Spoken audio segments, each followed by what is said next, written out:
ఇంట్లో మీకు కొద్ది స్థలం ఉన్నా సరే, హలో ఆగండి, ఇంట్లో కొద్ది స్థలం ఉన్నా సరే విత్తనాలు వేసి మొక్క నాటుకోండి. ప్లాస్టిక్ వాడొద్దు, తుక్కుని కాల్చొద్దు, మొక్కలు పెంచండి. కనీసం ఎక్కడో చోట మీ పుట్టినరోజు అప్పుడు కానీ, మీ పెళ్ళైన రోజు కానీ, మీ పిల్లల పుట్టినరోజు కానీ, మీ ఇంట్లో కానీ, పక్కింట్లో కానీ, స్కూల్లో కానీ, ఊళ్ళో కానీ ఏదన్నా ఒక చెట్టుని నాటండి. మీరు గుర్తుండిపోవాలంటే ఒక మొక్క నాటండి. పక్షులన్నా వస్తాయి, అవి తిని వెళ్తాయి. సో మీరు మొక్కను నాటండి, కిచెన్ గార్డెన్లు పెంచుకోండి, ప్లాస్టిక్ దూరంగా ఉండండి. మార్కెట్కి వెళ్ళినప్పుడు మీ సొంత సంచి తీసుకెళ్ళండి. మీ పిల్లల బ్యాగులో plastic geometry box, plastic pencil చెక్కేది, ప్లాస్టిక్లో నీళ్ళ బాటిల్ ఇవేవి పెట్టమండి. ప్లాస్టిక్లో తాగే ఏదైనా సరే మీ బాడీలోకి వెళ్ళిపోతే అవి విషంగా మారుతున్నాయి.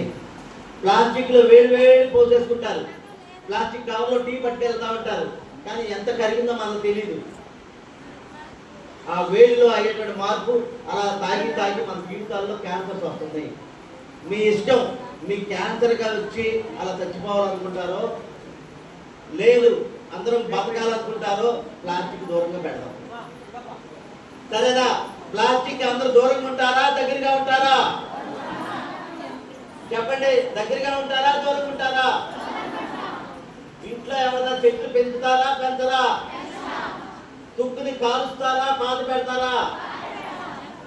ప్లాస్టిక్ ని మీ ఒళ్ళంతా ప్లాస్టిక్ పూలు పెట్టుకుంటారా, మంచి పూలు పెట్టుకుంటారా? ఒక్కడికాడే మంచి పూలు పెట్టుకున్నారా? ప్లాస్టిక్ ఇంట్లో కూడా మీ పూలు ఎక్కడ పోయింది. ఏదైనా మీటింగ్కి వెళ్తారంటే ఆడవాళ్ళు ఎంత బాగా వస్తారు పూలు వేసుకొని, అవి ఇక్కడ ప్లాస్టిక్ ఉన్నది. ఎవరు ప్లాస్టిక్ పూలు పెట్టుకొచ్చారా?